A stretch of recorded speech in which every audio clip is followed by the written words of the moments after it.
If you've ever wanted to use Afterpay with Cash App but weren't sure how to set it up, you're in the right place. In this quick tutorial, I'll show you two simple ways to connect Afterpay to your Cash App so you can split payments into installments with ease. Stick around till the end so you don't miss the easiest method. First, let's start with the direct approach inside Cash App. Open your Cash App and tap on the magnifying glass icon at the top.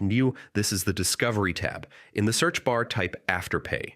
If Afterpay is supported in your account, you'll see it appear under Recommended Offers. Tap it and follow the prompts to link your account and start using it. Keep in mind, this option isn't always available for everyone. Cash App occasionally updates its offers, so if you don't see Afterpay here, don't worry. There's a second method. Method 2 works directly through the Afterpay app. Open your Afterpay app and select one of your active orders. Then tap Pay Early. When you get to the payment options, choose Cash App as your payment method. This way, even if Afterpay isn't showing up inside Cash App, you can still make your payments using your Cash App balance.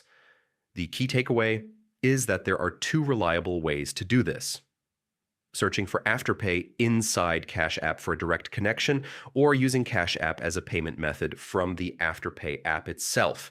If the first option isn't available, the second method is always a dependable fallback. That's it. You now know exactly how to add Afterpay to Cash App and start managing your payments seamlessly. If you found this video helpful, hit that like button, subscribe for more quick tutorials, and check out the description for more helpful tips and updates.